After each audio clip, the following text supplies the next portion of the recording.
محمد وعلى آل سيدنا محمد. يا حجرة ضمت جمال محمد حويت كريما سيدا كاملا بدرا.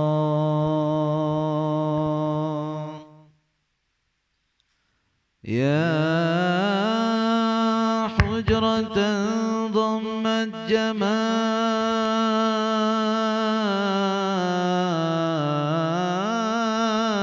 محمد حويت كريما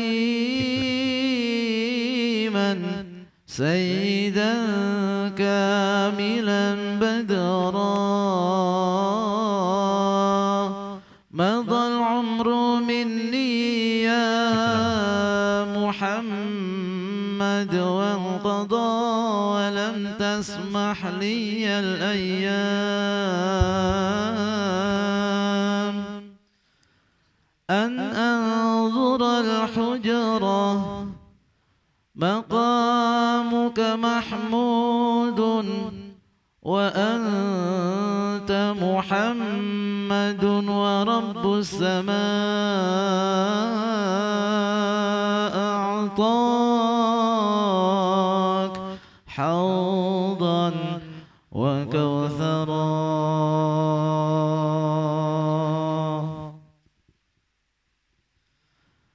يا رسول الله يا نبي لك شفاعة وهذا مطلبي. يا رسول الله يا نبي لك شفاعة وهذا مطلبي. أنت المرتجى يوم الزحام. اشفع لنا يا حبيبنا لك الشفاعة يا رسول الله. يا رسول الله يا نبي لك شفاعة وهذا مطلبي. يا رسول الله يا نبي لك شفاعة وهذا مطلبي. أنت المرتجى يوم الزحام. اشفع لنا يا حبيبنا لك الشفاعة يا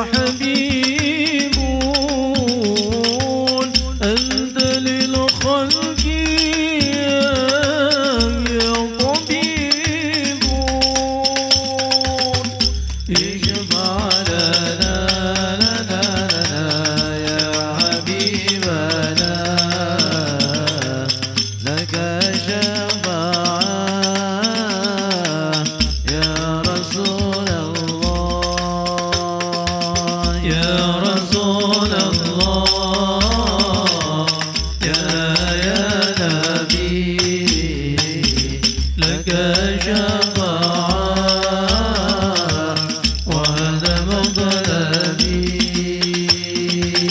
يا رسول الله يا نبي لك شفاعة وهذا مطلبي أنت المرتجى يوم الزحام اشفع لنا يا حبيبنا لك شفاعة يا رسول الله جئتني البرايا بالشرع المبين تنشر الهداية بين العالمين جئت للبرايا بشرع المبين تنصر الهداية بين العالمين اشفع لنا يا حبيبنا لك شفاعة يا رسول الله يا رسول الله يا نبي لك شفاعة وهذا مطلبي يا رسول الله يا نبي لك شفاعة وهذا مطلبي أنت المرتجى يوم الزحام اشفع لنا يا حبيبنا لك شفاعة يا رسول الله أنكفور الدكان يا رسول الله أنكفور دمك يا حبيب الله أنكفور الدكان يا رسول الله أنكفور دمك يا حبيب الله Izinkanlah kami kelak untuk bersamamu mohon syafaat ya Rasulullah يا رسول الله يا نبي لك شفاعة وهذا مطلبي يا رسول الله يا نبي لك شفاعة وهذا مطلبي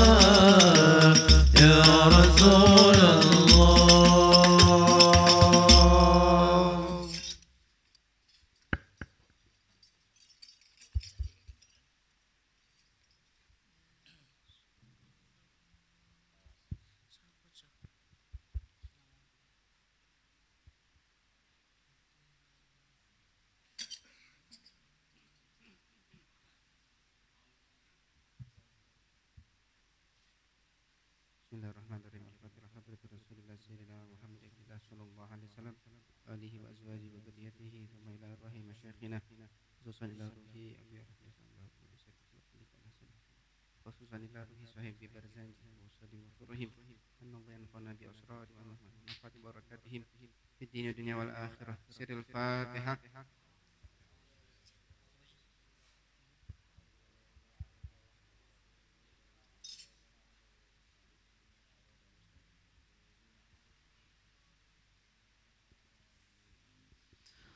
أعوذ من الشيطان الرجيم. بسم الله الرحمن الرحيم. إن الله وملائكته يصلون على النبي يا أيها الذين آمنوا صلوا عليه وسلموا تسليما. اللهم صل وسلم وبارك عليه وعلى آله. يا ربي صل على محمد يا ربي صل عليه وسلم. يا ربي صل على محمد يا ربي صل عليه وسلم. يا ربي بلغه الوسيلة يا ربي خصه بالفضيلة. يا ربي صل على محمد يا ربي صل عليه وسلم. يا ربي وارض عن الصحابة يا ربي وارض عن السلالة. يا ربي صل على محمد يا ربي صل عليه وسلم. يا ربي وارض عن المشايخ يا ربي فارحم والدينا. يا ربي صل على محمد يا ربي صل عليه وسلم. يا ربي صل على محمد يا ربي صل عليه وسلم. يا ربي صل على محمد يا ربي صل عليه وسلم. يا ربي وارحمنا جميعا يا ربي وارحم كل مسلم. يا ربي صل على محمد يا ربي صل عليه وسلم. يا ربي واغفر لكل مذنب يا ربي لا تقطع رجانا. يا ربي صل على محمد يا ربي صل عليه وسلم. يا ربي يا سامع دعانا يا ربي بلغنا نذوره. يا ربي صل على محمد يا ربي صل عليه وسلم. يا ربي تغشانا بنوره يا ربي حفظانك وأمانا. يا ربي صل على محمد يا ربي صل عليه وسلم. يا ربي واسقنا جنانك يا ربي آجرنا من عذابي. يا ربي صل على محمد يا ربي صل عليه وسلم. يا ربي وارزقنا الشهادة يا ربي خذنا بسعادة. يا ربي صل على محمد يا ربي صل عليه وسلم. يا ربي صل على محمد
صل عليه وسلم.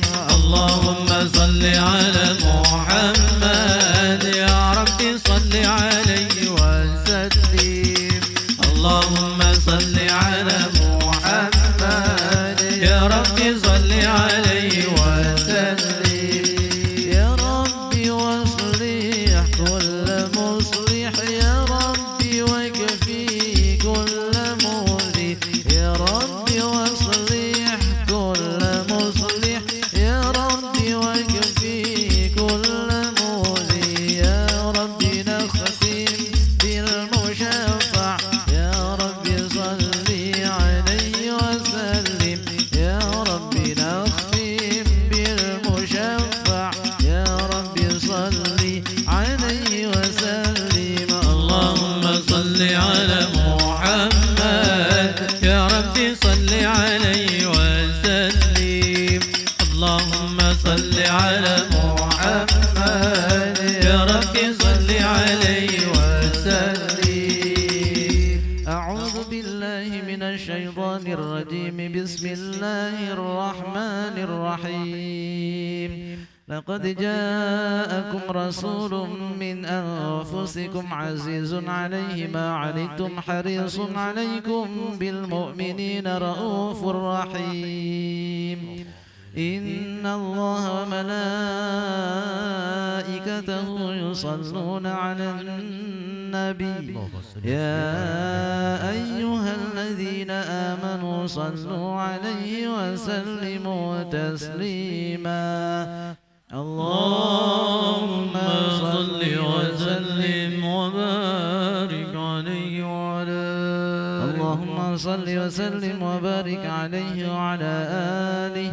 ولما تم من حمله شهران على مشهور الأقوال المروية توفي بالمدينة المنورة أبوه عبد الله، وكان قد اجتاز بأخوانه بني عدي من الطائفة النجارية، ومكث فيهم شهرا سقيما يعانون سقمه وشكواه.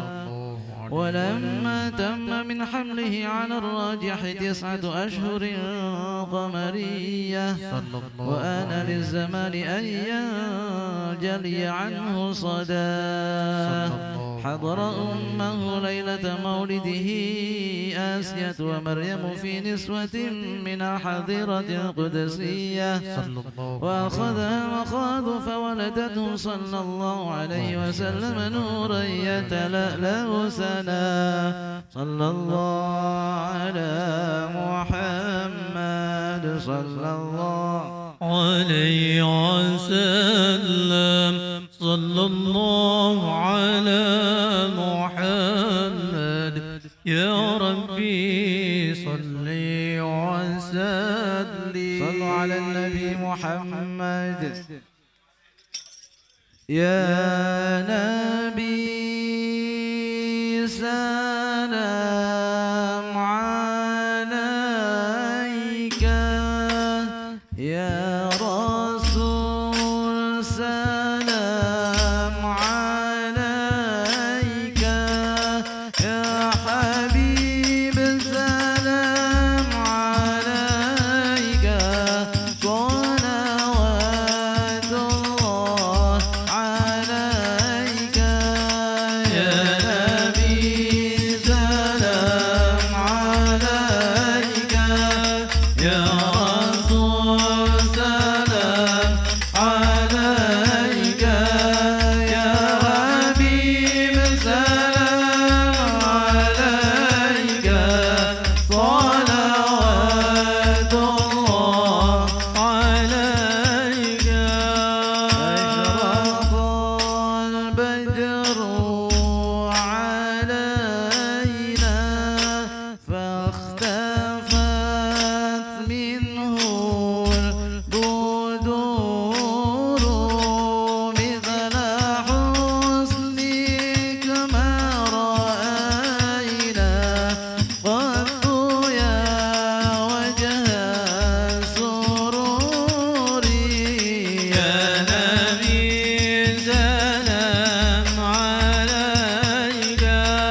يا رسول سلام عليك يا حبيب سلام عليك صلوات الله عليك أنت شمس أنت بدر أنت نور فوق نوري أنت إكسير وغالي أنت مصباح الصدور يا نبي سلام عليك يا رسول سلام عليك يا حبيب سلام عليك صلوات الله عليك يا حبيبي يا محمد يا عروس الخافقين يا مؤيد يا ممجد يا إمام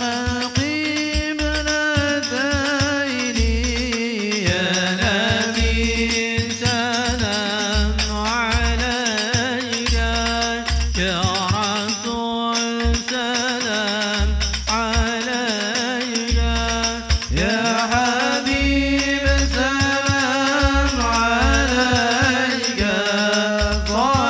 صلوات الله عليك يا نبي سلام عليك يا رسول سلام عليك يا حبيب سلام عليك صلوات الله عليك يا نبي سلام عليك يا رسول سلام عليك يا حبيب سلام عليك صلوات الله عليك وجهك يسعد يا كريم الوالدين حوضك الصافي المبرد وردنا يوم النشور يا نبي سلام عليك يا رسول سلام عليك يا حبيب سلام عليك صلوات الله عليك يا حسنتي يا الله يا رفيع الدرجات يا الله ربي فاغفر لي ذنوبي يا الله ببركة الهادي محمد يا الله كفر عني يا ذنوب يا الله اغفر عنا السيئات يا الله ربي فاغفر لي ذنوبي يا الله ببركة الهادي محمد يا الله البدر علينا من ثنيات الوداع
الشريف أئمة ذو رواية وروية، فطوبى لمن كان تعظيمه صلى الله عليه وسلم غاية مرامه ومرماه.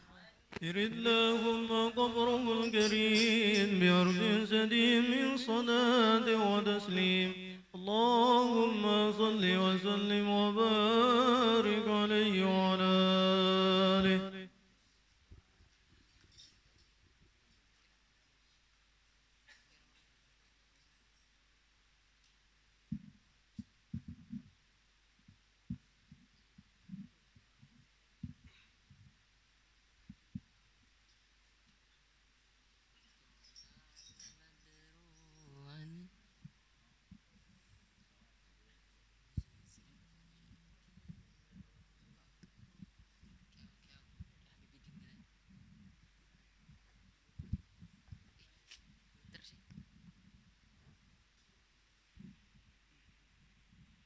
Bismillahirrahmanirrahim. Alhamdulillahi alamin. Hamdan yuafi ni'amaka fi mazidah. Ya Rabbana kal hamdu kama yanbaghi li jalali wa 'azimi sultanik. Allahumma shalli wa sallim ala sayyidina Muhammadin habibi rabbil alamin wa ala alihi wa sahbihi ajma'in. Allahumma ya basidul yadaini bil atiyah, ya man idza rufiyat ilai akufu abdi kafa, ya man tanazza fi dhatihi wa sifatihi al ahadiyah an ayyakun lahu fiha nadairuhu wa ashbah, ya man tafarrada bil baqa'i wal kidami wal azaliyah, ya man la yurja ghairuhu wa la yu'awwalu ala siwa, ya man istanadal anamu ila qudratihi al qayyumiyah wa arsyada bi fadli man istarsyadahu wastahda. Nas'aluka Allahumma bi anwarikal qudsiyah allati azahat min dhulumati syakki duja, wa natawassalu ilaika bi syarafi dhatil muhammadiyah wa man huwa akhirul anbiya bi suratihi wa awwaluhum bi ma'na wa bi alihi kawaibu amnil bariyah wa safinati salamati wan najah wa bi ashabi ulil hidayati wal afdaliyah alladhina badru nufusahum lillahi yabtaguna fadlan min Allah wa bi hamalati syariati ulil manakibi wal khususiyah alladhina tubshiru bi ni'matin wa fadli min Allah an tuwaffiqana fi aqwali wa a'mali ikhlasiniyah wa tunjiya likulli min al-hadirin matlabahu wa munah wa tukhallisana min asri syahawati wal adwiya'il qalbiyah wa حقق لنا من الأعمال ما بك ظننا وتكفينا كل ما مدل همة وبلية ولا تجعلنا mimman ahwahu hawa wa dunya lana min husnil yakini qitafan daniyatan janiyah wa tamhuwa anna kulladan bin janaina wa ta'ummu jam'ana hada min huzaini minahi saniyah bi rahmatin wa maghfiratin wa tudima amman siwaga gina. Allahumma amin ar-ra'ati wa asli ar-ru'ati war-ra'iyah wa adimil ajra liman ja'ala hadal khair fi hadal yawmi wa ajra. Allahumma ja'al hadal balada wa sa'iral bilad المسلمين آمنة رخية واسقنا غيثا يؤم سياب شيبه السبا والربا واغفر لنا في هذه البرود المخبرة المولودية سيدنا جعفر من إلى برزة نسبته ومندما وحقق له الفوز بقربك والرجاء وأمنية واجعل مع المقربين مكيله وسكنا واستر له عيبه وأجزه وحسره وإياه ولكاتبها وقارئها ومن أصاغ إليه سمعه وأصغى. اللهم صل وسلم على أول قابل للتجلي من الحقيقة الكلية وعلى آله وأصحابه ومن نصره ووالاه ما صنفت الآذان من وصفه الدري بأقطار جوهرية وتحلت صدور محافل المنيفة بأكول هلا. وأفضل الصلاة والتسليم على سيدنا محمد خاتم الأنبياء وعلى آله وصحبه أجمعين. سبحان ربك رب العزة عما يصفون وسلام على المرسلين والحمد لله رب العالمين. الفاتحة.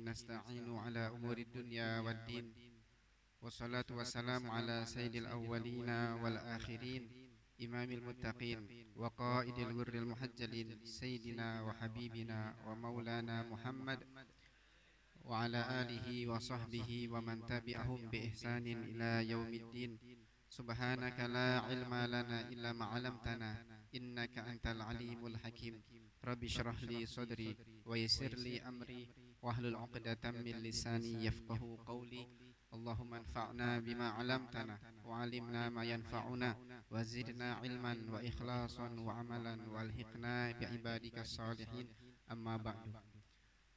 Hadrat al-muhtaram wal mukarram yang sama-sama kita hormati dan kita cintai selalu, guru kita Buya Yahya dan keluarga, mudah-mudahan Allah senantiasa memberikan kepada beliau sehat wal afiat, diberikan panjang umur, dipermudah dalam segala urusan.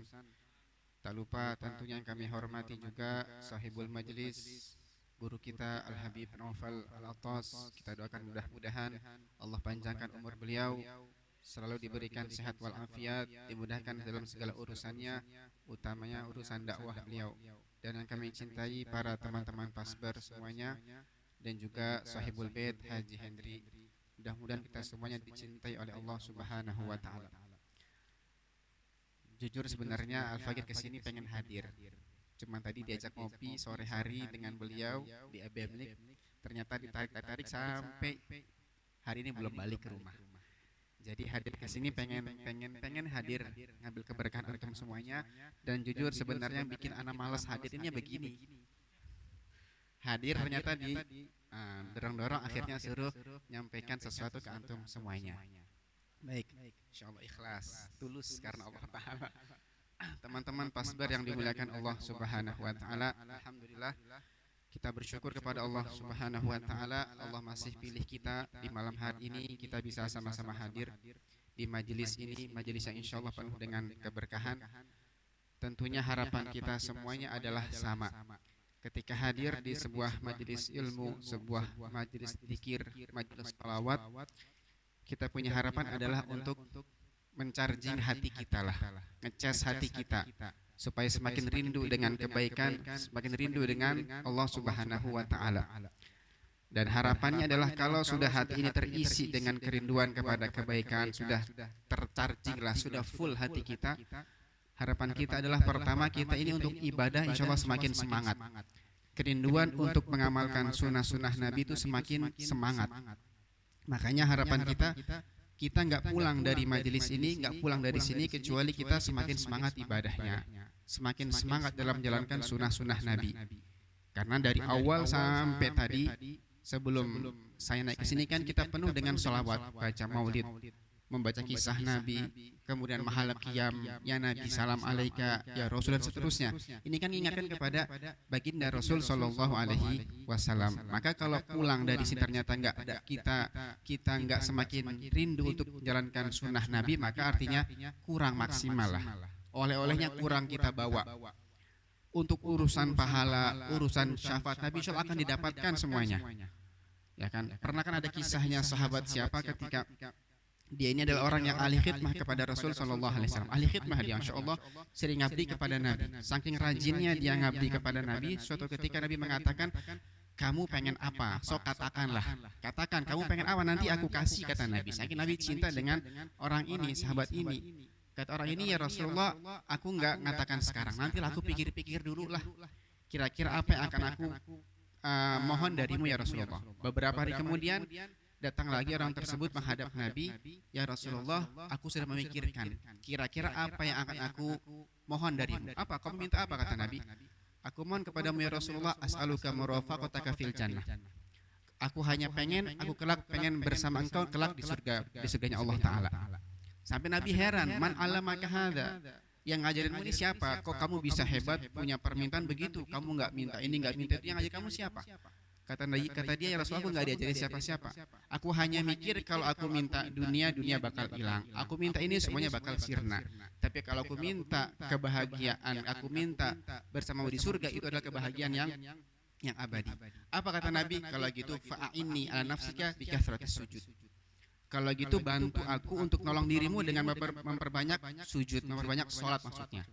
Jadi artinya kalau orang sudah dekat dengan Nabi, insya Allah pasti akan ikut bawa dengan Nabi. Tapi kan nggak cukup kita modal sholawat, nggak cukup kita modal cinta, nggak cukup modal kita dekat dengan para ulama. Ada buktinya itu dengan memperbanyak ibadah. Orang tadi Nabi pesankan bahwasanya kalau gitu ini ala nafsika bikathrati sujud. Bantu aku untuk nolong dirimu dengan memperbanyak sujud kepada Allah Ta'ala. Jadi jangan hanya modal mentang-mentang sudah didoakan Nabi langsung ke surga, enggak. Nabi enggak pengen dia berpangku tangan. Ada usahanya dengan ibadah begitu. Nah, makanya tujuan kita ketika kita hadir majelis ilmu dekat dengan ulama untuk ingatkan kita dengan mereka, ngecas hati kita. Karena subhanallah kalau kita lihat zaman sekarang kan godaan ini banyak. Godaan yang membuat kita semakin jauh dari ketaatan kepada Allah Ta'ala. Godaan dengan kawan mungkin, kawan ngajak-ngajak untuk jauh dari ketaatan, atau godaan keluarga, anak istri di rumah misalnya yang mungkin kadang nggak dukung dalam urusan ibadah kita, atau mungkin pun godaan dari diri kita sendiri, malesnya, HP-nya mungkin, tontonan kita atau gadget kita atau mungkin medsos kita dan seterusnya. Maka paling nggak untuk mengimbangi lah, di sisi godaannya banyak kita imbangi dengan hal-hal yang bisa kembali membuat kita ingat kepada Allah Subhanahu wa Ta'ala. Jadi makanya insya Allah harapan kita adalah kita pulang dari majelis, kita pulang dari sini semakin rindu untuk ibadah, semakin rindu untuk menjalankan sunnah Nabi SAW, dan semakin bagus juga akhlak kita. Kan sering kita dengar ungkapan, oh hadir majelis tapi akhlak tetap jelek. Nah, ini memang benar ada demikian. Tapi jangan salahkan orang hadir majelis. Itu mungkin orang-orang yang ketika hadir majelis ya kurang mantap dalam urusan niatnya. Ingat tadi kami katakan bahwasanya urusan pahala pasti dapat. Urusan permohonan insya Allah kabulkan. Kan dalam hadis kursi disebutkan Allah Ta'ala berfirman, barang siapa yang disibukkan dengan ketaatan kepadaku dari meminta kepadaku, akan aku berikan sesuatu yang paling afdol yang pernah aku berikan kepada orang-orang yang meminta. Artinya kalau kita ini sudah fokus taat, fokus ibadah, kita nggak usah minta apa yang kita butuh, akan Allah kasih. Bagaimana munajat Imam Haddad dalam qasidahnya, qad kafani ilmu rabbi min su'ali wa ikhtiyari. Ya Allah, cukup bagiku pengetahuanmu ya Allah. Engkau Maha tahu dengan diriku. Min su'ali wa ikhtiyari. Aku ini enggak usah minta kepadamu ya Allah. Aku ini enggak usah ikhtiar, engkau sudah tahu apa yang aku butuhkan. Lalu kata beliau, fadu'ai wa ibtihali syahidun li biftiqari. Adapun doaku ini adalah hanya sebatas bukti aku ini butuh kepadamu ya Allah. Jadi artinya kalau orang itu sudah betul-betul dekat dengan Allah, tanpa diminta pasti dikasih. Kan begitu kan? Orang kalau sudah dekat dengan orang yang Masya Allah, kita dekat dengan misalnya guru kita, dekat dengan orang tua, dia akan ngelihat, oh ini orang butuh nih, dikasih tanpa dia mengucapkan permohonan.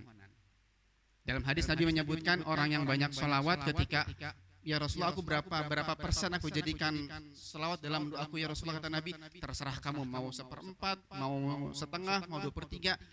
Kalau gitu semua ya Rasulullah, Nabi mengatakan idan tukfahamak wa yughfar laka dzanbuk, akan dicukupkan permohonanmu. Artinya keretak hati kita sudah Allah dengar.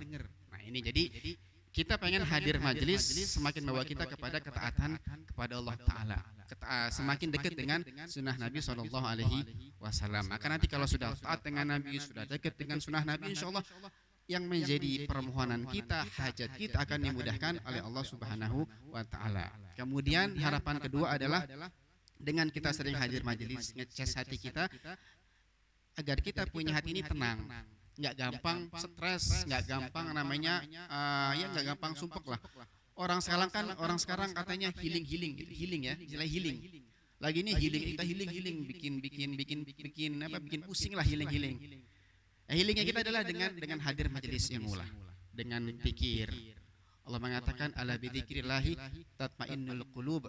Maka dengan zikir kepada Allah hati kita akan menjadi tenang. Orang kalau sudah tenang tuh nggak akan berbuat kecuali dengan perhitungan matang. Makanya nggak ada ceritanya orang yang ahli majelis, orang yang ahli ilmu dia kemudian stres, bunuh diri, gantung diri, minum racun, nggak mungkin ada itu. Itu orang-orang yang hatinya nggak pernah terisi dengan kebaikan-kebaikan. Maka mudah-mudahan dengan kita sering-sering hadir majelis, tentunya majelis kita bukan sebulan sekali. Nanti banyak ada MDT sudah mulai aktif lagi insya Allah. nanti majelis Buya sudah mulai aktif lagi. Majelis Habib Novel nanti mungkin bukan di sini toh, nanti bakal aktif lagi. Jadi jangan cuma sebulan sekali ngecas, saya keburu lobet. Ya kan, jadi ya kalau bisa seminggu ada beberapa pertemuan untuk ngecas hati, lobet isi lagi, lobet isi hati, isi lagi, dan seterusnya begitu. Membuat kita semakin dekat dengan ketaatan kepada Allah Subhanahu wa taala. Ini yang mungkin bisa kami sampaikan, karena sudah malam, kita tentunya pengen rindu mendengarkan beberapa nasihat ilmu yang akan disampaikan oleh guru kita Al Habib Novel Atos. Semoga bermanfaat. Ini yang bisa kami sampaikan. Wassalamualaikum warahmatullahi wabarakatuh.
Bismillahirrahmanirrahim. Assalamualaikum warahmatullahi wabarakatuh. Alhamdulillah. Alhamdulillahi rabbil alamin. Wassalatu wassalamu ala ashrafil anbiya'i wa mursalin sayyidina wa habibina wa syafi'ina wa qurrati a'yunina wa nuri qulubina Muhammad habibi rabbil alamin wa ala alihi wa sahbihi ajma'in. Allahumma salli wa sallim ala sayyidina Muhammad tibil qulub wa dawaiha wa afiyatil abdani wa shifaiha wa nuril absari wa diyaiha wa kutil arwah wa gidaiha wa ala alihi wa sahbihi wa sallim. Allahumma ja'al sarirati khairan min alaniyati waj'al alaniyati salihah, amma ba'du. Al-Mukarram wal-Muhtaram yang sama-sama kita muliakan dan kita hormati selalu, para alim, para ulama, para asatidah, penyambung lisan sekaligus penerus perjuangan Nabi kita Muhammad sallallahu alaihi wa alihi wasallam, yang kita doakan selalu mudah-mudahan para ustadz, para kiai, para ulama, para habaib kita diberikan panjang umur oleh Allah dalam keadaan sehat wal afiyah. Allah Subhanahu wa taala berikan kemudahan kepada beliau, baik itu urusan dunia maupun urusan akhiratnya. Allah Subhanahu wa taala jauhkan beliau-beliau semuanya daripada fitnah yang terjadi di akhir zaman ini. Amin. Amin ya rabbal alamin. Dan juga tidak mengurangi rasa hormat kami kepada segenap para sepuh, para ustadz, wabil khusus kepada Ustadz Maulid, dan juga kepada Sohibul Bait Haji Hendri sekeluarga, dan juga sahabat-sahabat yang sudah hadir pada malam kali ini, yang mudah-mudahan dengan berkah hadirnya kita di tempat ini, kita digolongkan oleh Allah menjadi orang yang beruntung di dunia sampai di akhirat, insyaallah. Amin. Amin ya rabbal alamin. Alhamdulillah. Dan mudah-mudahan setiap bulannya Ustadz Maulid juga bisa hadir di sini, dan insya Allah juga akan berbagi ilmu dengan kita, insya Allah. Amin. Amin ya rabbal alamin. Apa yang disampaikan oleh Ustadz Maulid ini jangan cuma kita dengar, niatkan di dalam hati kita untuk mengerjakannya, baik itu dari sholawat, kemudian mengikuti apa yang disampaikan oleh Nabi dan mewujudkan bukan hanya cinta dan bersalawat kepada Nabi, tapi dengan melakukan ketaatan kepada Allah, maka awali itu semua dengan niat untuk melaksanakannya. Sering Al-Faqir mengulang ucapan yang disampaikan guru Al-Faqir, Dr. Al-Ustadz Al-Habib Segaf bin Abuya Bebasan Baharun. Beliau mengatakan, apabila engkau mendengarkan suatu kebaikan, maka niatlah untuk melakukannya, maka Allah akan bantu walaupun engkau saat ini belum bisa melakukannya. Allah akan bantu dengan caranya Allah. Dan apabila engkau mendengar suatu larangan, suatu maksiat, suatu kejelekan, niatlah untuk menjauhinya, walaupun saat itu engkau termasuk orang yang melakukannya, Allah akan bantu dengan caranya Allah. Artinya apa? Setiap kita mendengarkan kebaikan itu niat untuk melakukannya. Karena Nabi sudah pernah menegaskan dalam hadisnya, innamal a'malu binniyat. Segala sesuatu diawali dengan yang namanya niat. Sehingga Al-Faqir punya guru Dr. Ustadz Habib Segaf bin Abuya Bebasan Baharun menekankan kalau kita mendengarkan kebaikan, niat untuk melakukannya, Allah akan bantu dengan caranya Allah. Sahabat Umar bin Khattab, orang yang sangat benci kepada Nabi di awal hidupnya, kemana-mana membawa pedang. Kalau ditanya, ya Umar bin Khattab, ada apa kamu kemana-mana membawa pedang? Aku ingin memenggal kepalanya Muhammad. Tapi setelah diberikan hidayah taufik oleh Allah, menjadi orang yang sangat cinta kepada Nabi dan membela agama Allah dan Rasul. Oleh karenanya, bukan suatu yang mustahil untuk menggerakkan kita yang tadinya malas beribadah menjadi ahli ibadah. Ya ahli maksiat menjadi ahli taat kepada Allah Subhanahu wa taala. Awali itu semua dengan yang namanya niat. Kemudian tadi juga beliau lupa untuk menunjukkan, memberitahu rutinan-rutinan sudah jalan. Di antaranya beliau punya rutinan setiap seminggu sekali Ustaz Maulid di musola Baitus Syukur ya. Baitus Syakur ya. Yang mana itu setiap hari Rebo pada maghrib dalam bacaan kitab Nasha'ihud Diniyah wal Wasaya Imaniyah. Dan harus datang langsung karena media sosial beliau sudah enggak ada ya. Jadi tidak bisa lewat streaming lagi karena beliau ingin fokus dengan dunia nyata bukan dengan dunia maya gitu ya. Orang itu kalau punya kelebihan itu memang diperintahkan dalam agama kita ini tidak menyombongkan dengan apa yang dia miliki. Kenapa?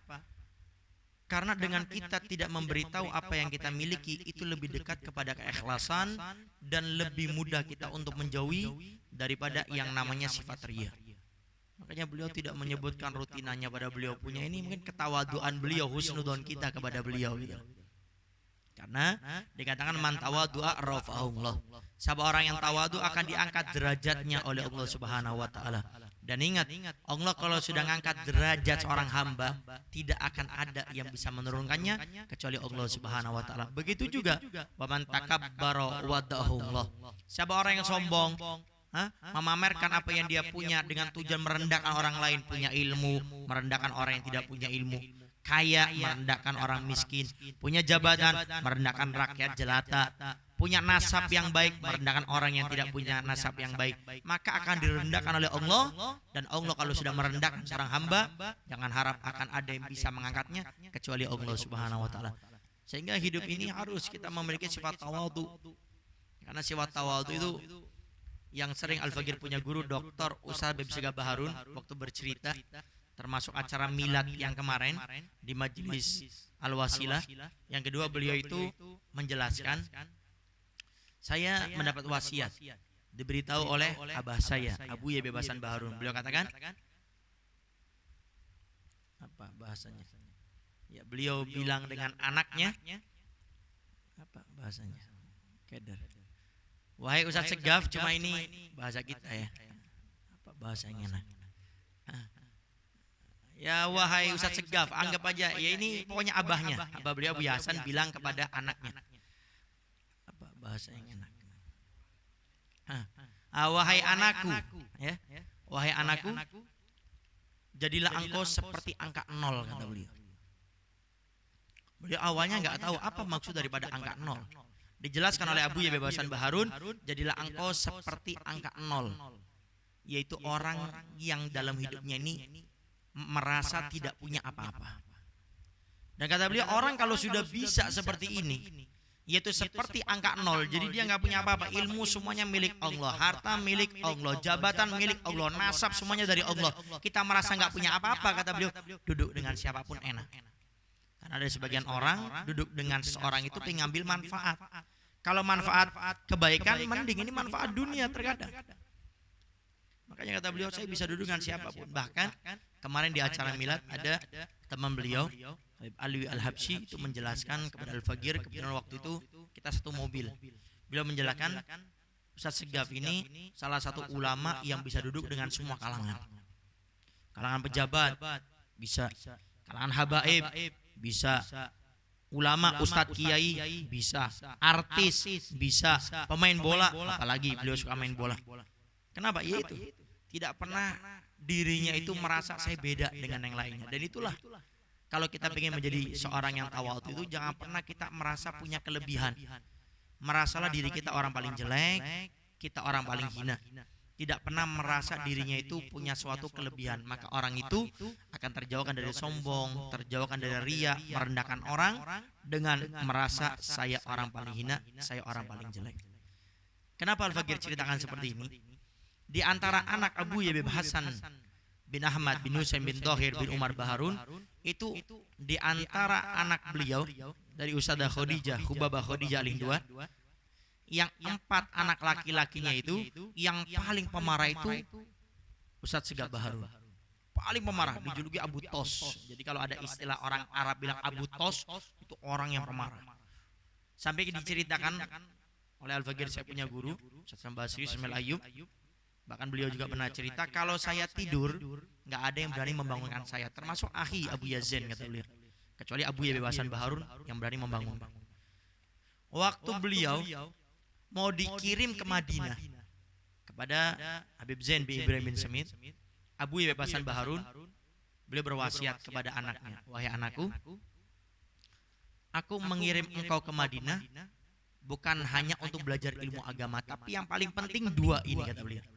Aku wasiatkan kepada dirimu, wahai anakku, 2 perkara ini. 1, aku kirim engkau ke Madinah untuk menghilangkan Abu Tos dirimu, menghilangkan sifat amarahmu itu harus dihilangkan.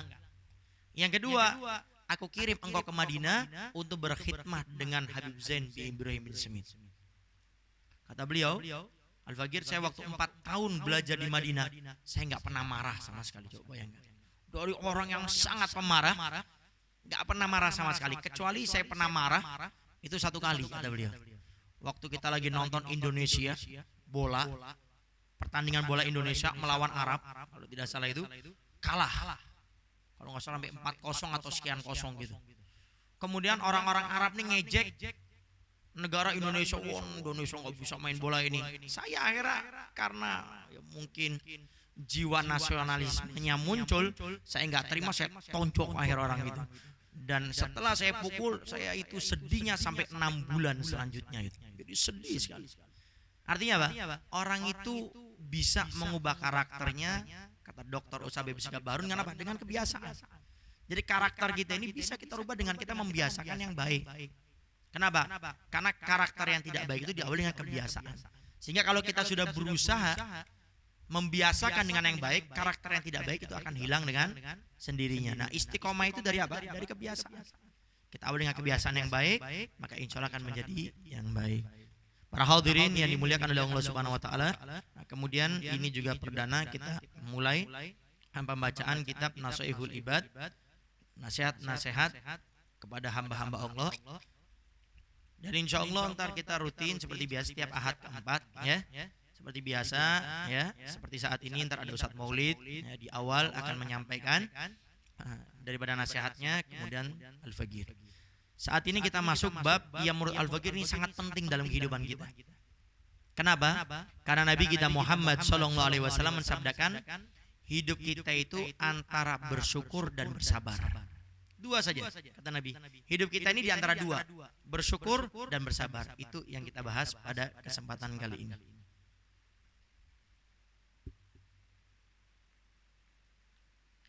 Bismillahirrahmanirrahim. Alhamdulillahirabbil alamin. Wassalatu wassalamu ala asyrafil anbiya'i wal mursalin Sayyidina wa habibina syafi'ina wa qurrati a'yunina Muhammadin habibi rabbil alamin wa ala alihi wa sahbihi ajmain. Qala musannif al-imam an-Nawawi al-Bandani nafanallahu bihi wa bi ulumina wa ulumikum wa asarihi wa wilayatihi wa akhlaqihi fi daraini amin. Ilan qal khaslatani man kanata fihi kataballahu syakiran sabiran. Kata Nabi, ada dua perkara. Barang siapa orang memiliki dua perkara ini, man kanata fihi, yang memiliki dua perkara ini, kataballahu syakiran sabiran, akan dicatat langsung oleh Allah sebagai orang yang syakir, bersyukur, sabiran, penyabar. Nah, jadi kalau kita mau tahu hari ini kita termasuk orang bersyukur atau tidak, penyabar atau tidak, lihat hadis ini. Bahkan dikatakan oleh Nabi, wa man lam takuna fihi, dan barang siapa orang tidak punya dua perkara ini, lam yaktubhullahu syakiran wala sabiran, tidak dicatat oleh Allah orang yang bersyukur, tidak juga dicatat oleh Allah sebagai orang yang penyabar. Jadi ini tolak ukur. Orang itu dinamakan penyabar dan bersyukur, tolak ukurnya nih ada dua perkara ini. Karena hidup kita ini tidak lepas daripada dua ini, bersyukur dan bersabar. Kapan kita dinamakan hamba yang bersyukur? Dalam hadis ini akan dijelaskan. Kapan kita dinamakan hamba yang penyabar? Di hadis ini akan dijelaskan. Pertama kata Nabi, man nadhara fi dunyahu ila man huwa dunahu fahamidallahu ala ma faddalahu lahu bihi alaihi kataballahu syakiran sabiran. Kata Nabi, man nadhara fi dunyahu, barang siapa yang melihat dunianya, ila man huwa dunahu, kepada orang yang di bawahnya. Jadi dia punya dunia, dia punya harta, punya pangkat, punya segalanya dari dunia. Dia melihat orang yang di bawah dia, artinya banyak orang yang harus dibantu, ada orang yang miskin, ada orang yang butuh kasih sayangnya, butuh dengan pertolongannya. Kalau orang punya dunia, dia melihat orang yang di bawahnya dia, fahamidallahu ala ma faddalahu bihi alaihi, kemudian dia bersyukur atas apa yang Allah berikan kepadanya, kataballahu syakiran sabiran, Allah catat dia sebagai hamba yang bersyukur dan hamba yang bersabar. Kita bahas dari yang satu ini dulu. Jadi orang dinamakan orang yang bersyukur dan sabar itu kalau dia punya dunia, kemudian dia melihat orang yang ada di bawahnya. Kemudian setelah dia melihat orang yang di bawahnya, kemudian dia bersyukur kepada Allah, maka dicatat dia sebagai orang yang bersyukur dan menyabar. Ini penting. Jadi kalau kita punya dunia atau punya sesuatu yang orang lain nggak punya, kemudian kita melihat orang yang nggak punya itu atas apa yang kita punya, kemudian kita bersyukur kepada Allah, kemudian kita perhatikan orang ini, kita tolong, itu kita dicatat orang yang bersyukur dan orang yang penyabar. Maka dari sini kita ambil kesimpulan, kalau kita punya sesuatu yang orang nggak punya, disunahkan kita untuk bersyukur kepada Allah. Contoh, saya punya mobil, contoh ya, Ustadz Maulid nggak punya mobil, saya bersyukur kepada Allah, alhamdulillah ya Allah. Ini sunnah dan saya dianjurkan. Contoh, Ustadz Maulid insya Allah bentar lagi punya mobil, amin. Cuma kalau contohnya tepat ya contoh ya. Nah itu kita disunahkan. Dan ingat, syukurnya kita ini bukan untuk merendahkan orang. Makanya kalau ingat di surah Ad-Duha, di ayat terakhir, di nomor ke-11, waduh sampai apal ya, padahal apanya itu aja. Itu di akhir surah Ad-Duha, kalau nggak salah benar ya, Ad-Duha 11 ayat kan. Di akhir itu Allah firmankan, fa'amma binikmati rabbika fahaddits. Di saat Allah berikan kepadamu nikmat, fahaddits, cerita sama orang. Dan cerita itu dikatakan ceritanya seperti apa? Cerita bukan untuk merendahkan orang, tapi bercerita tanda syukur kepada Allah. Maka di saat Allah berikan kita nikmat, bersyukur sama Allah. Kita ngelihat orang, contoh rumah nggak punya, ngontrak, kemudian kita punya rumah, kita alhamdulillah, itu sunnah. Tapi ingat, wahussila ma fi sudur, Allah tahu apa yang ada di hati kita. Alhamdulillah saya punya rumah. Dia nggak punya rumah. Hati-hati. Walaupun di hati kita ngomong Allah tahu. Tapi intinya yang jelas kita disunahkan untuk bersyukur kepada Allah Subhanahu Wa Taala bil lisan. Dengan kita punya lisan. Makanya para ulama menjelaskan cara bersyukur itu ada 3 cara. Ini sudah sering kita bahas ya. Cara bersyukur itu ada 3 cara. Yang pertama bil lisan. Dengan lisan kita mengucapkan alhamdulillah. Yang kedua bil jawari, dengan anggota tubuh kita. Artinya menggunakan nikmat itu untuk kebaikan. Yang ketiga bil i'tiraf, dengan pengakuan semua nikmat yang kita miliki datangnya dari Allah. Itu cara kita bersyukur kepada Allah dengan 3 cara tadi. Termasuk bil lisan, dengan kita mengucapkan alhamdulillah. Waktu Nabi kita Muhammad SAW ditanya oleh sahabatnya, wahai Rasul, Allah berikan nikmat kepada kita ini banyak sekali. Bagaimana cara kita bersyukur kepada Allah Subhanahu Wa Taala? Nabi Muhammad SAW menjawab, dengan engkau memuji Allah, mengucapkan alhamdulillah, maka engkau dicatat oleh Allah sebagaimana orang yang bersyukur. Dan ingat ya, ini suatu yang sepele, tapi janji Allah ini nggak tanggung-tanggung. Apa Allah firmankan? La in syakartum la azidannakum. Bahkan pakai lam taukid. Kalian bersyukur atas nikmat aku berikan kepadamu. Dengan lisan engkau ucapkan alhamdulillah.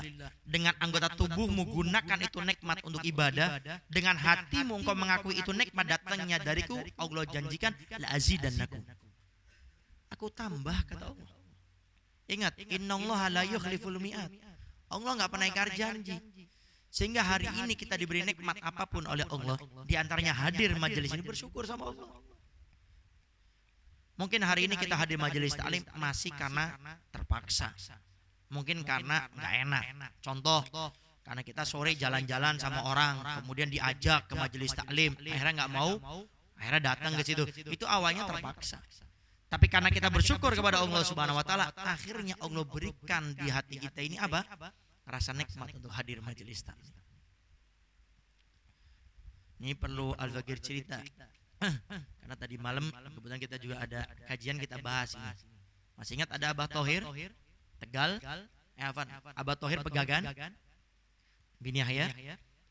Beliau itu pernah suatu saat itu masuk rumah sakit dan harus dioperasi. Dokter datang kepada beliau berkata, Habib ntar harus dioperasi.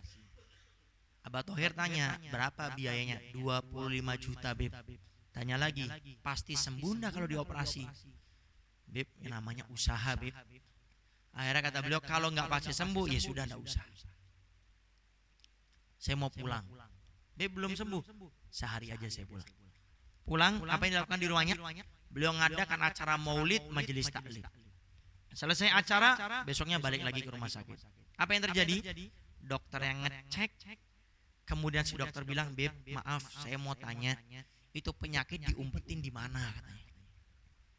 Tidak ada penyakitnya. Apa? Sembuh. Makanya tadi kata Ustadz Maulid, orang kalau hadir majelis taklim itu akan diberikan semua apa yang kita inginkan, termasuk yang sakit, yang jomblo, pengen menikah, yang sudah menikah belum punya anak, atau yang sudah menikah pengen lagi punya anak lagi. Antum kali jangan kemana-mana antum.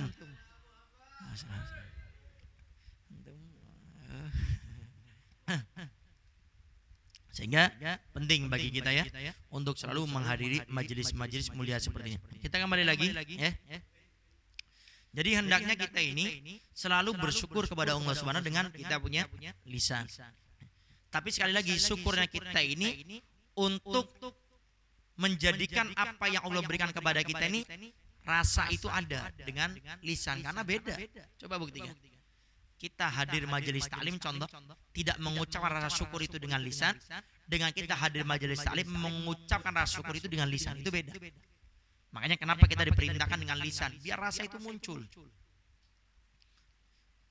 Kemudian setelah itu, rasa syukur ini tentunya adalah untuk bersyukur kepada Allah. Tapi kalau kita merendahkan orang, dengan kita bersyukur kepada Allah, maka ingat Allah yang tahu dengan apa yang ada di hati kita.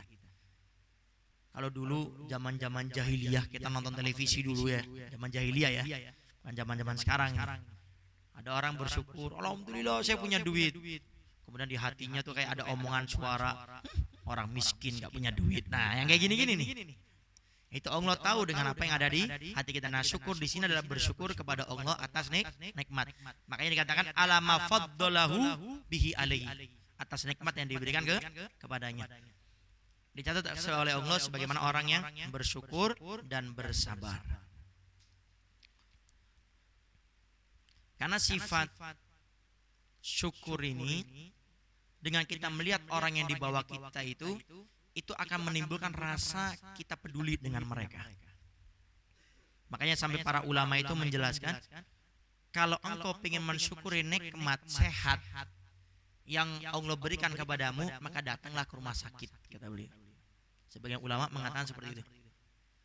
Makanya ada terapi mensyukuri nikmat sehat, datang ke rumah sakit. Rumah sakit kejauhan beb, datang ke AB Sehat. Lihat orang-orang yang sakit. Al-Bagir, saya punya teman, kakinya tuh sakit. Ya. Tadinya saya biasa aja. Oh, kadang saya ledek-ledek malah teman Al-Bagir ini.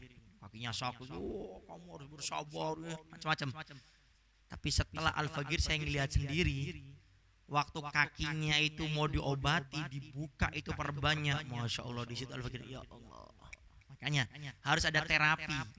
Ya, terapi bersyukur dengan nikmat sehat, datang ke rumah sakit. Lihat orang-orang yang sakit itu. Kita yang sekarang yang sehat ini kurang mensyukuri nikmat sehat, bilisan. Kenapa? Karena nggak pernah lihat orang yang sakit.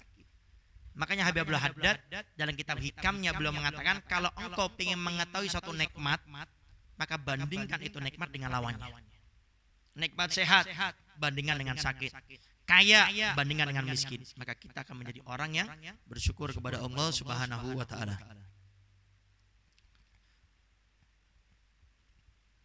Kemudian yang kedua, wa man nadhara fi dinihi, dan barang siapa kata Nabi yang melihat dalam agamanya, ilaman huwa dunahu, kepada orang yang di bawahnya, wa nadhara fi dunyahu, dan dia melihat dari dunia yang dia miliki, ilaman huwa fawqahu, kepada orang yang di atasnya, fa asifa ala ma fatahu, dan dia menyesal atas apa yang dia tidak dapatkan, lam yaktubhum lahu syakiran wala sabiran.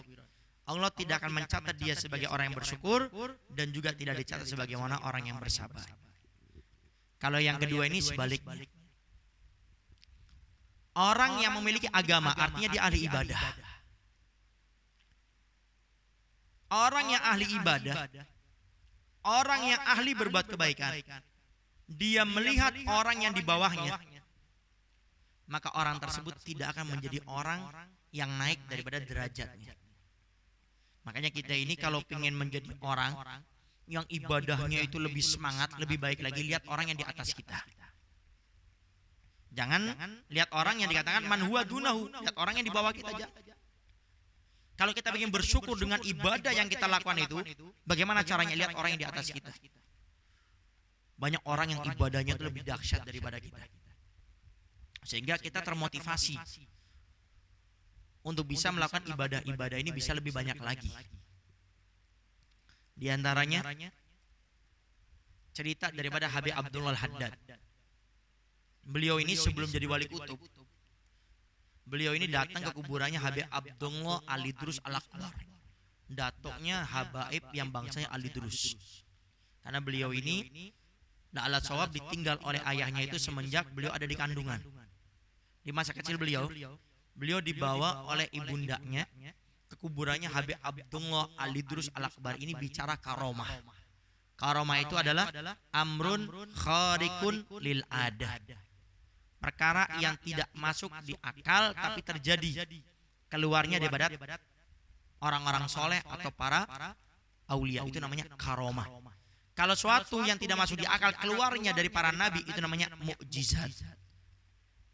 Tapi kalau perkara yang tidak masuk di akal keluarnya daripada orang kafir atau orang ahli maksiat, itu namanya sihir atau istidraj. Makanya kata Imam Junaid, ketua para sufi, dalam kitab Tanbihul Muqtarin, Itu dikatakan di awal-awal kitab tersebut, jangan engkau heran, takjub, kaget, mengatakan luar biasa kepada orang yang bisa berjalan di atas air, kepada orang yang bisa terbang di atas awan. Jangan kau kaget dengan orang seperti itu, tapi kagetlah, merasa hebat kepada orang yang bisa istiqomah dalam melaksanakan semua perintah Allah dan istiqomah dalam meninggalkan segala sesuatu yang dilarang oleh Allah.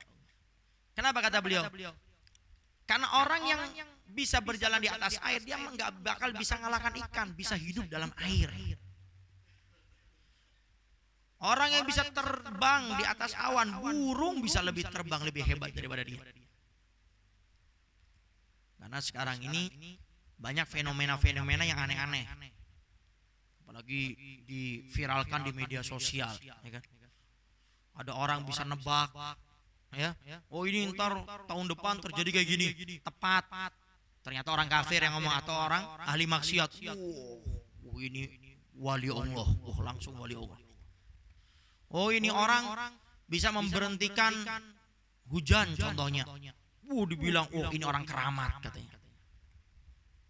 Sehingga ada kayak gitu kata Imam Junaid. Makanya Ustadz Maulid tadi menjelaskan pentingnya belajar ilmu agama itu seperti ini. Jadi biar kita tidak terkecoh dengan fitnah yang akan muncul di akhir zaman. Makanya ini guyonan sebagian orang yang ya anggaplah para santri melihat kejadian-kejadian yang saat ini muncul itu nggak heran. Kenapa? Karena dulu waktu mereka belajar, ya mereka sudah diberitahukan dalam Al-Quran seperti ini, dalam hadis seperti ini, dan terjadi. Kenapa? Karena Allah dan Rasulnya nggak mungkin bohong.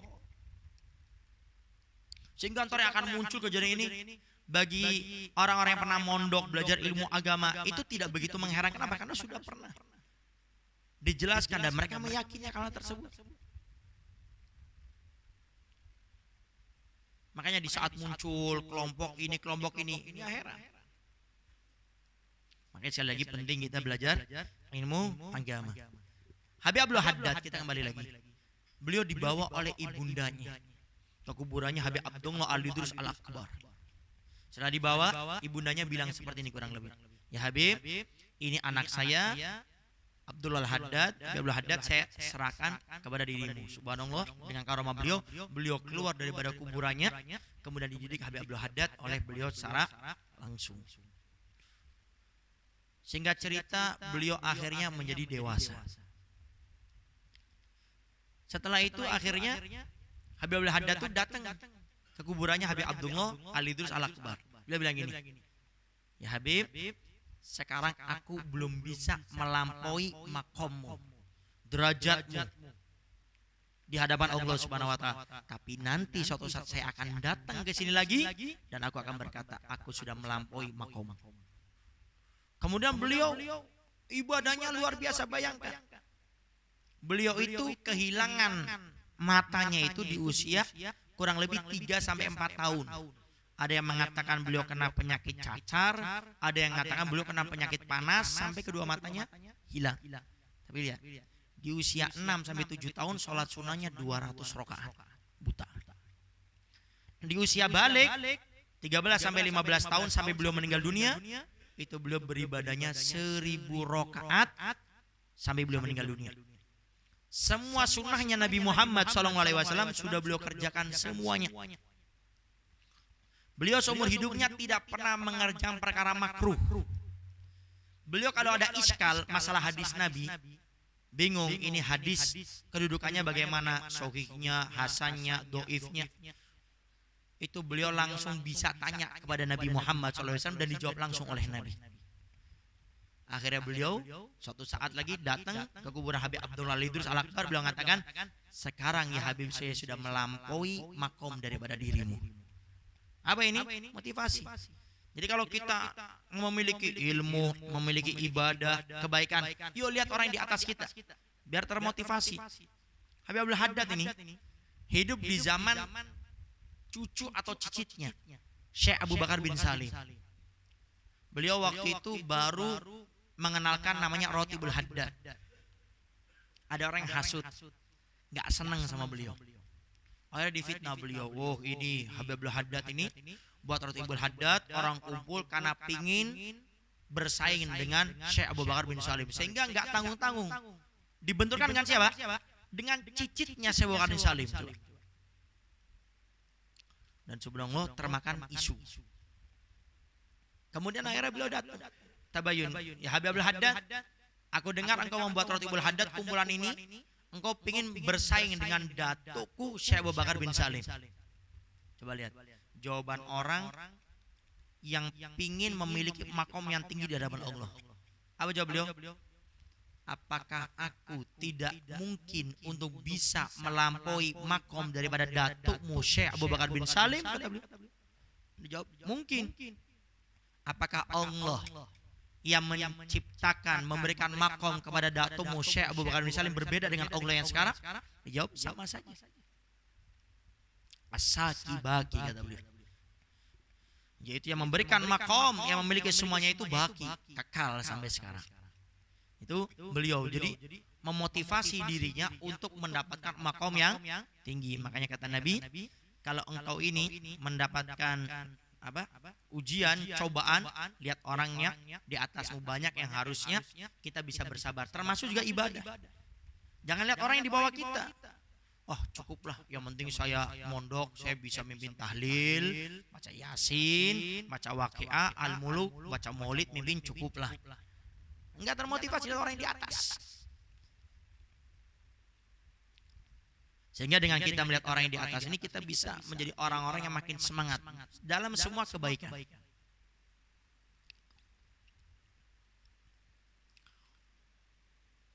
Wa nadhara fi dunyahu ila man huwa fawqahu. Dan dia melihat dari sisi dunia yang dia miliki ila man huwa fawqahu, kepada orang yang di atasnya. Jadi punya dunia bukan melihat ke bawah, biar dia peduli, biar dia bantu. Dia enggak, dia orang di atas. Akhirnya apa? Enggak sempat membantu, terus pingin dunia. Nah sehingga kalau kita punya dunia, kita pengen bersaing dengan orang dengan niatnya kebaikan, itu diperbolehkan. Tapi kalau kita bersaing dengan orang yang di atas kita karena motivasinya mencari dunia, itu yang dilarang dalam agama. Nabi tidak melarang kita jadi orang kaya. Nabi tidak melarang kita untuk memiliki dunia. Bahkan jadi orang yang paling kaya pun boleh. Yang dilarang oleh Nabi adalah cinta kita kepada dunia.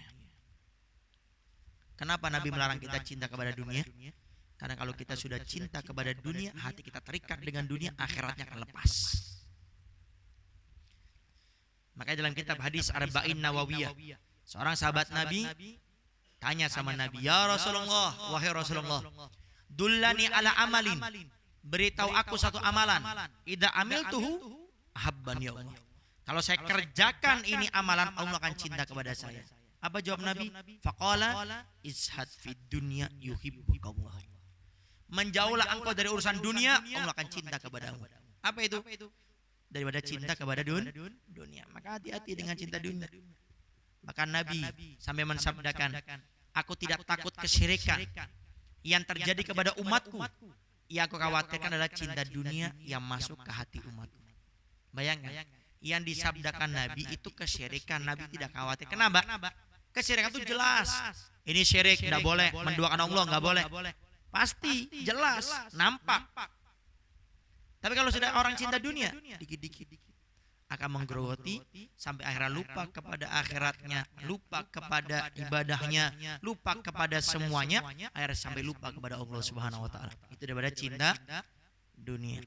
Sampai dikatakan kalau manusia diberikan 2 gunung emas, dia akan cari 1 gunung emas lagi. Dan dia tidak akan puas dengan itu semuanya sampai kapan? Sampai dia ditutup dengan tanah. Makanya sekali lagi, yang punya bisnis, ya, bisnis cilok contohnya, atau bisnis yang lainnya, hati-hati. Itu ada hisapnya, ada tanggung jawabnya. Sehingga kalau kita menjadikan bisnis itu, dunia itu hanya melihat orang yang di atas kita, termotivasi hanya untuk urusan dunia, makanya itu ada hisap. Tapi kalau kita memotivasi diri kita untuk melihat orang yang di atas kita, mencari dunia untuk akhirat, nah itu akan menyenangkan kita. Contoh, Ada kita punya teman punya majelis, pengen bangun aula atau pengen bangun pondok pesantren. Nah kita punya bisnis cilok. Kemudian saya niat saya pengen lebih sukses bersaing dengan atas saya. Ntar saya pengen bantu Ustadz Kiai Ulama Habib saya. Nah itu yang dianjurkan. Makanya kata Nabi, berapa banyak orang mencari dunia tapi berubah menjadi akhir karena niatnya yang baik. Sekaligus ini ada amalan, Mumpung Al-Fakir ingat dari kita punya guru Dr. Ustadz Habib Segaf bin Abu Bebasan Bahar. Kata beliau, bisnis, dagang, toko, warung, apapun yang kita lakukan, yang kita kerjakan, yang kita bisniskan, mau sukses, mau lancar, maka caranya kata beliau, niatkan, tuliskan di dalam toko kita, warung kita, bisnis kita, atau mungkin di dalam hitungannya itu, kita punya buku khusus itu, tuliskan, saya niatkan setiap 1 bulan sekali uangnya untuk dakwahnya Nabi Muhammad SAW. Kata beliau itu sudah mujarab, banyak orang yang menerapkan, malah bisnisnya makin sukses. Saya sisihkan dalam setiap sebulan sekali untuk Nabi Muhammad SAW. Nah itu yang menjadikan kita sukses. Makanya jangan ragu. Kalau kita punya bisnis 10% keluarkan, bebas. Untuk ustadz ini, kiai ini, ulama ini. Tapi kita lihat betul-betul orang yang memang berjuang di jalan agama Allah Subhanahu Wa Taala dan yakin gitu. Dan keyakinan ini memang tidak mudah didorong dengan orang lain. Siapa itu? Istri. Contoh, berbagi saya punya toko itu, Nawir 151. Kalau mau lihat di Facebook, Instagram ada itu. Telegram ada ya. Nawir 151 menyediakan macam-macamnya. Al-Bagir terus terang, itu toko baru 2 tahun. Tahu sendiri kan, toko kalau baru 2 tahun tidak bisa untuk istilahnya dicap maju ini tidak bisa. Dan yang penting jalan. Akhirnya istri Al-Fakir bilang, Bi ini 10% pokoknya kita niatkan untuk majelis Al-Wasilah. Terus terang berat. Karena di sisi lain kita juga berjuang gitu loh. Di sisi lain kita berjuang juga. Cuma karena istri mendorong, akhirnya kita pun akhirnya menjadi kuat. Dan akhirnya kita setiap sebulan sekali pokoknya keluarkan, mau berapapun sebulan 10%-nya. Artinya apa? Memang keyakinan itu kadang-kadang harus didorong dengan orang lain. Makanya hadir majelis taklim itu untuk apa? Ya mendorong. Kalau bahasa Ustadz Maulid ini ngeces. Tapi hati-hati, jangan ketemu istri yang pelit. Nah, bahaya. Karena ini kejadiannya ini baru-baru ini Al-Fakir ketemu salah satu seorang Ustadz Habib cerita, beliau ini pengen bangun pondok, cuma seperti boarding school gitu modelnya itu. Kemudian cerita bersama Al-Fakir, oh tempat antum di situ, Ustaz? Oh iya tempat saya di situ. Loh itu orangnya khoir baik. Oh iya Beb, memang suaminya baik, cuma ini istrinya nih Masya Allah nih yang gak bisa ditawar-tawar, gak bisa di nego-nego. Akhirnya apa hajinya, suaminya kalah sama istrinya. Makanya ndak heran kalau dikatakan kamakol, orang itu kalau mau bersedekah dia harus melewati 70 syaitan. Berat ya. Sehingga dikisahkan ada seorang kiai, dia ini sedang mengajar, menjelaskan hadis ini. Barang siapa yang bersedekah, dia harus melewati 70 syaitan. Setelah selesai majelis, satu orang dari jamaahnya ini yang laki-laki bilang, Ustaz, saya sebentar lagi akan mengalahkan 70 syaitan. Dia pulang ke rumah, mau sedekah maksudnya. Pulang ke rumah dengan PD-nya, saya kalahkan 70 syaitan. Diambil uang dari rumahnya, pas mau keluar dari rumahnya, mau buka pintu mau keluar, tiba-tiba istrinya nanya, Bang mau kemana? Mau ke majelis sini, kiai kita di depan. Itu bawa apa itu? Kelihatan itu. Makanya kalau perempuan itu lebih sigap, tajam. Kasyaf ya, versi istrinya Kang Ali. Makanya jangan macam-macam antum sama istri antum. Mau pintar-pintaran hati-hati ya, dalam tanda kutip. Nah kemudian setelah itu akhirnya ditanya, intinya di tangan apa Bang? Uang. Uangnya mau dikemanakan? Saya mau sodakokan. Loh, ada apa disodakokan kata istrinya? Bukankah lebih baik kita simpan loh? Bukannya kita celengan juga punya. Tabungan kita ada. Semuanya sudah terpenuhi. Apalagi? Akhirnya istrinya ribut sampai istrinya bilang kayak gini, udahlah bang, jangan sampai gara-gara sodako rumah tangga kita retak loh ya. Akhirnya suaminya kalah. Uangnya ditaruh. Kemudian balik. Ini laki-laki ke kiainya. Kemudian kiainya berkata, wahai fulan, bagaimana kamu sudah bisa mengalahkan 70 seton? Wahai kiai, ustaz, saya sudah mengalahkan 70 seton. Tapi sayang ibunya seton ada di rumah saya. Jadi 70 seton sudah saya kalahkan. Cuma ibunya seton ada di rumah saya. Makanya yang para jomblo, ini kabar gembira. Ini jarang nih saya ngasih kabar gembira jomblo. Jomblo tuh pokoknya sengsara dunia. Nggak tahu di akhiratnya deh. Karena Nabi yang mengatakan ya, miskin rojulun alladzi lam yatazawwad. Kesian laki-laki yang belum nikah. Nabi yang menyampaikan gitu. Tapi di sini ada kabar gembira. Bagi yang belum nikah, carilah seorang perempuan yang agamanya baik. Jangan cuma cari yang cantik, yang kaya, yang nasabnya bagus. Kalau bisa cari. Cuman ingat Nabi sabdakan, fatfar biladin taribat yadak. Pilih agamanya baik, kamu akan jadi orang yang beruntung. Karena kalau kita cari yang agamanya baik, mau kita kaya, mau kita miskin, pasti dia akan baik. Kenapa? Karena dia takut kepada Allah dengan ilmunya, dengan agamanya. Nah kemudian kalau orang ini fa'asifa, dia nyesel gitu loh. Ya Allah saya nggak dapat duit, ya Allah saya nggak dapat jabatan, ya Allah saya nggak dapat ini. Dia menyesal alama fatahu, atas apa yang dia tidak dapatkan daripada dunia. Lam yaktubhum lahu syakiran wala sabira. Tidak dicatat oleh Allah sebagaimana orang yang bersyukur, dan juga tidak dicatat orang yang bersabar. Artinya kalau dunia yang kita cari itu sudah lepas, ya sudah. Jangan terlalu kita pusingkan. Kenapa? Karena rezeki itu semuanya sudah diatur oleh Allah. Semuanya sudah diatur oleh Allah. Dan ini prinsip kita hidup di dunia. Prinsip hidup di dunia untuk urusan rezeki itu adalah segala suatu rezeki itu semuanya sudah ada yang ngatur, yaitu Allah. Yang penting kita berusaha, yang penting kita berdoa, kita berpikir bagaimana cara mendapatkan dunia, tapi ingat semuanya sudah ada yang menentukan, semuanya sudah ada yang ngatur sehingga tenang. Makanya Habib Soleh bin Muhsin Al-Hamid atau Habib Soleh Tanggul yang beberapa hari yang lalu di Holi, di Jember, di Tanggul, itu beliau mengatakan, barang siapa yang ingin mendapat ketenangan dalam hidupnya, maka hendaknya dia serahkan sama urusan dunianya kepada Allah. Serahkan. Artinya gak usah dipikirin gitu. Kita usaha, ikhtiar, doa. Tapi ingat, tawakal. Maka tenang hidup. Makanya orang yang hari ini sumpah, pusing, saya berani pastikan, pasti orang itu lagi mikirin dunia.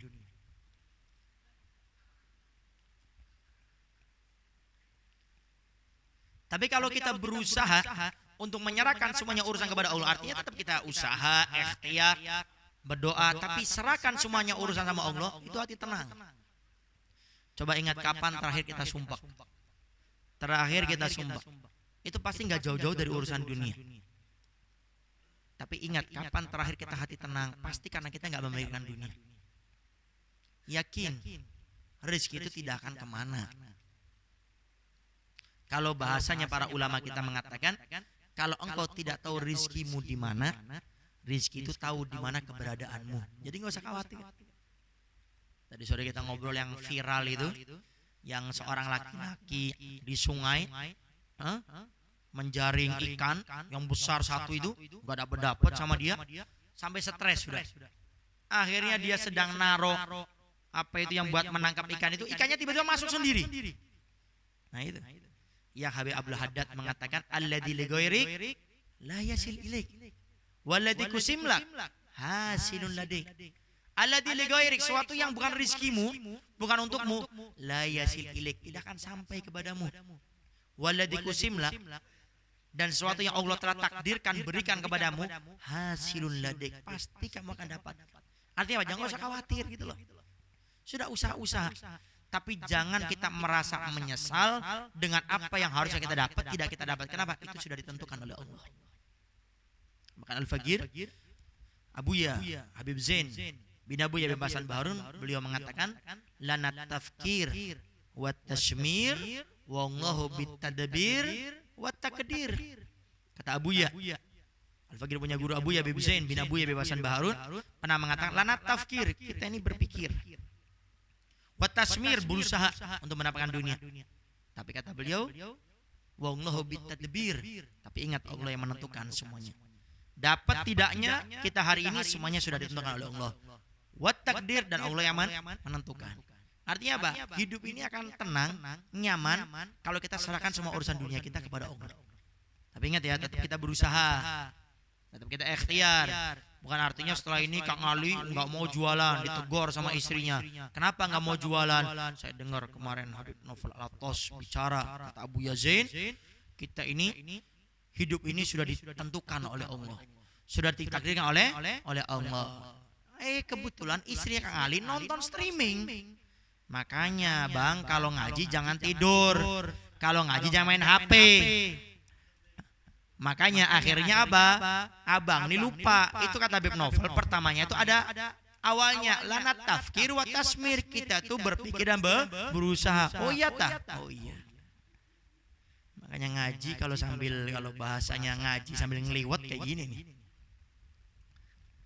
Jadi sekali lagi, kalau kita pengen menjadi orang yang nyaman hidup di dunia itu, apa yang sudah terlewat tidak usah kita sesali. Kenapa? Memang itu bukan takdirnya untuk kita. Ya. Contoh, ini contoh ya. Contoh. Haji Hendri ada? Nggak ada ya? Biasanya kajian bulanan, ada makan di Haji Hendri, sehingga Kang Muhaidi ini dari rumahnya ini nggak makan ini, ya kan? Sholawatnya paling kenceng. Oh Nabi salam. Kenapa? Oh kebayang, kebuli, biryani, ayam, kambing. Subhanallah, akhirnya selesai itu nggak ada apa-apa. Pulang satu persatu temennya, bertahan beliau. Sampai tinggal beliau sendiri. Oh kayaknya Haji masih harus nonton. Oh kayaknya Haji yang lupa. Haji, ada apa? Kang Muhaidi kok belum pulang? Udah jam 11 malam. Nggak ada makannya kayak biasa. Loh, nggak ada ini, saya lupa belinya. Kenapa? Belum rezeki. Makanya serahkan semua urusan kepada Allah. Makanya ingat, guru kita Buya Yahya pernah menjelaskan, apalagi para ustadz yang di Al-Baja, pasti paling tahu ini dengan perkara ini. Apa itu? Kalau kamu pengen hadir majelis taklim, kalau engkau pengen ceramah para ustadz, hendaknya kamu makan dulu sebelum berangkat, sehingga di tempat tidak berharap. Ya Riki, yang berharap antum. Tapi kalau ada ya alhamdulillah, kalau nggak ada sabar gitu. Jadi jangan kita akhirnya menyesal karena semuanya sudah ditentukan oleh Allah. Nah kalau kita urusan dunia, kita melihat orang yang di atas kita dan kita menyesal atas apa yang tidak kita dapat, maka kita tidak dicatat sebagai orang yang bersyukur dan tidak dicatat sebagai orang yang bersabar. Berhadirin wal hadirat yang dimuliakan oleh Allah Subhanahu wa taala, itu saja yang bisa Al-Faqir sampaikan pada kesempatan kali ini. Intinya dua perkara, kalau kita bisa melakukannya, kita dicatat oleh Allah sebagaimana orang yang bersyukur dan juga orang yang bersabar.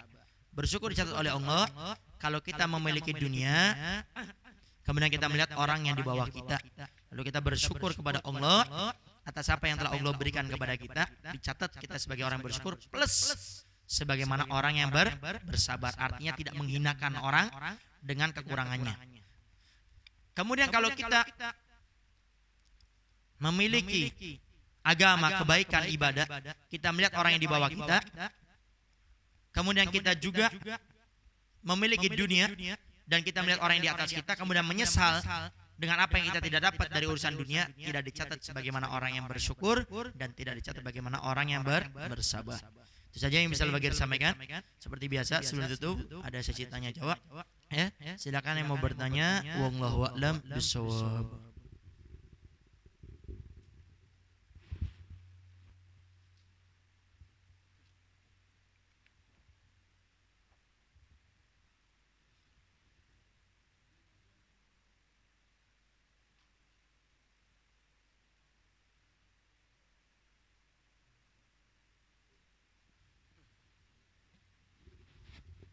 Nah, ini kan?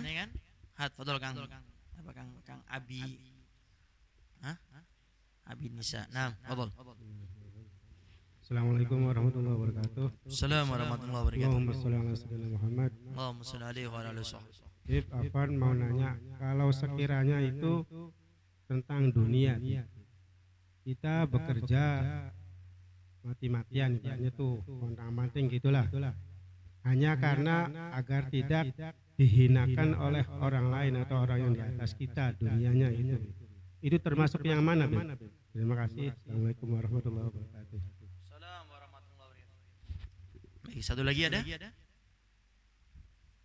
Setiap pertemuan kita ada 2 pertanyaan ya. Biasanya kan laki perempuan. Cuman karena ini laki-laki saja. Baik, lagi? Satu lagi? Ayan tuh.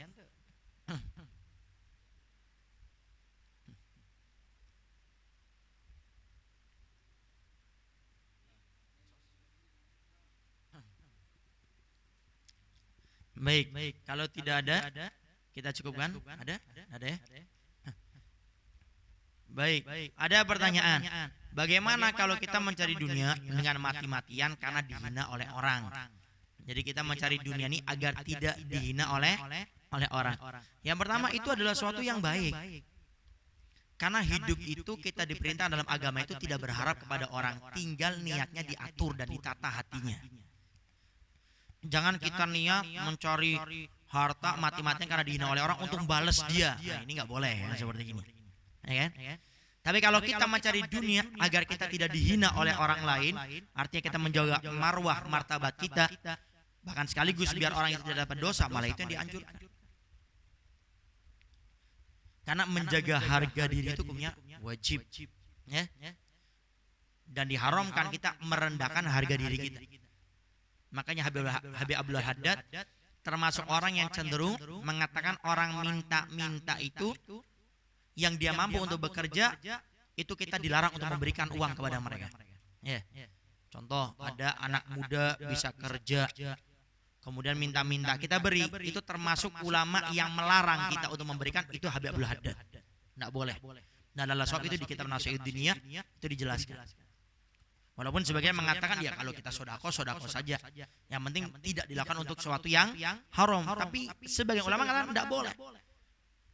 Kalau dia mampu untuk bekerja, kenapa? Karena akhirnya kita menjadi penyebab dia nggak mau kerja, nggak mau usaha.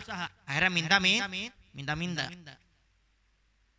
Sampai Nabi ancam barang siapa orang yang di dunianya suka minta-minta, dalam tanda kutip dia bisa untuk bekerja tapi dia milih untuk minta-minta, maka dia di hari kiamat akan dibentuk oleh Allah manusia tengkorak tanpa adanya daging.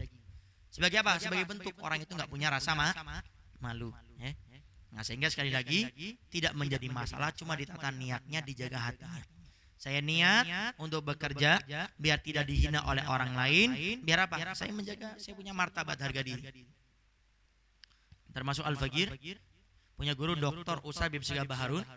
Beliau mati-wanti kepada kita sebagai santrinya di Dalwa itu. Kata beliau, kalau seandainya kalian Allah takdirkan menjadi ustaz, menjadi penceramah, usahakan kalian harus punya usaha walaupun kecil-kecilan. Kenapa kata beliau? Agar kalian bisa menjaga niat dan hati kalian dalam berdakwah, menjaga niat dan hati kalian dalam mengajar. Makanya Al-Faqir, saya kemarin ngobrol sama istri itu, ngobrolin masalah toko, apa toko ditutup gitu ya. Karena kepikiran setahunnya sekian, kemudian bayar yang jaga, ya kan? Karena ada 4 orang apa kurang lebih disip, 4 atau 5 orang.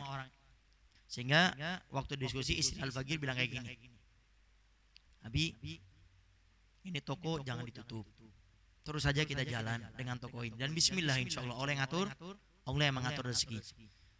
Dan kita niatkan toko ini ada karena 2 sebab. Kata Al-Faqir, saya punya istri. Pertama, untuk menjaga niat dan hati kita dalam mengajar dan berdakwah, gak berharap sama orang.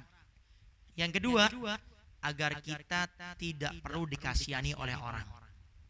Makanya Al-Faqir, saya kalau lihat di YouTube Al-Faqir, Facebook, Instagram itu sering Al-Faqir bahas Perhatikan ustaz-ustaz, khususnya berjuang di desa kita.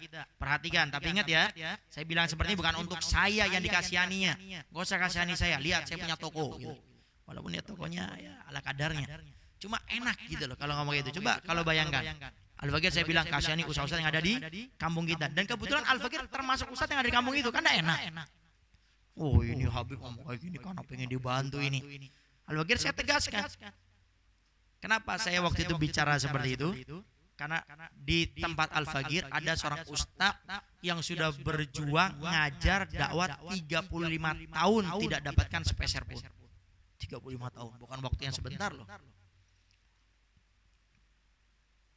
Sehingga dengan adanya toko ini alhamdulillah kita setiap menekankan para jamaah untuk perhatian kepada ustadz, kiai, ulama yang ada di kampung. Kenapa? Karena waktu itu ada yang ngadu, Bib ini gimana ya?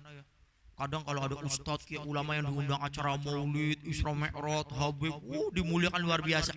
Tapi ustadz ada di kampungnya, ya Allah Bib, kadang-kadang nggak diminta naik ke panggung, tetap dibawa sama jamaah.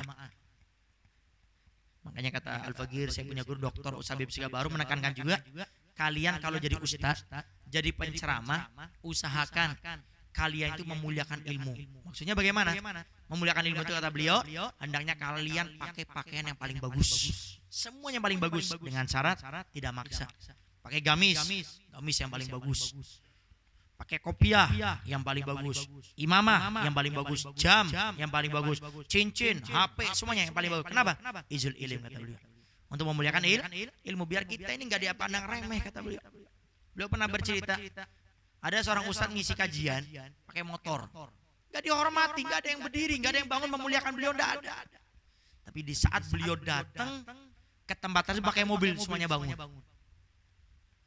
Jadi bukan kita untuk minta dimuliakan, tapi ilmu ini yang harus dimuliakan. Sayyidina Hasan itu kalau pakai baju, itu pakai baju yang paling bagus terus. Sehingga sahabat-sahabat Sayyidina Hasan ini bilang, wahai Imam Hasan, bukankah Nabi Muhammad SAW mengajari kita untuk hidup qanaah, jangan berlebihan. Tapi kenapa saya lihat engkau ini pakaiannya bagus terus? Kalau bahasa kita sekarang ini yang bermerek. Imam Hasan menjawab, kamu tahu kenapa saya setiap pakai pakaian yang paling bagus? Biar dengan pakaian saya ini memberitahu kepada kalian, kalian tidak usah kasihani saya. Cukup kalian lihat pakaian saya yang mahal, yang bagus, sehingga kalian tidak usah kasihani saya. Kalau ingin kasihan sama yang lain. Makanya kalau ngelihat ada ustadz, kayak ulama pakaiannya bagus, itu jangan suudon, Ustadz Maulid contoh, pakai takwa yang agak mahal, bukan yang ini nih. Yang merek apa, Al-Wasilah atau apa itu ya.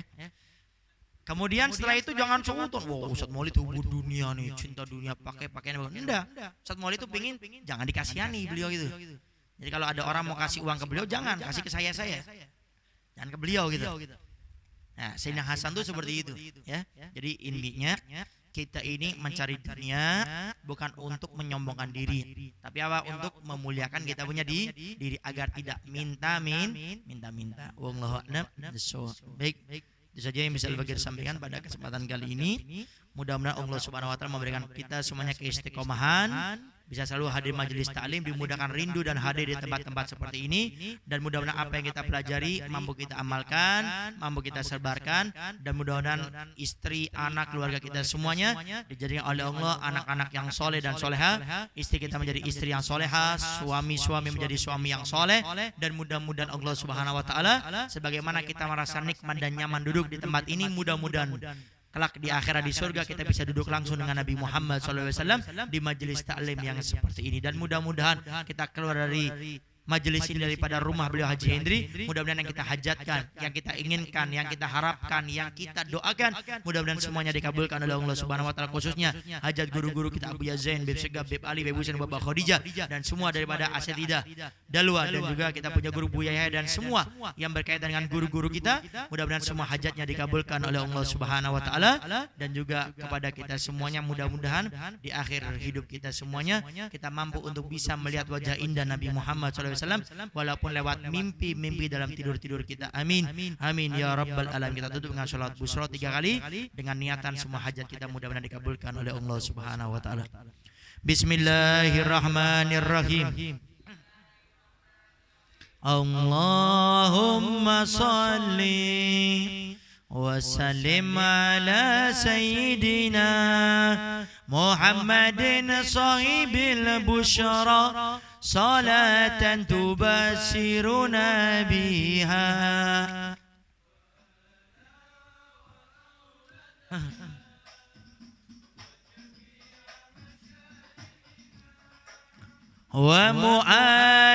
ومعلمينا وطلبتنا وطالبتنا من يومنا هذا إلى يوم الآخرة اللهم صل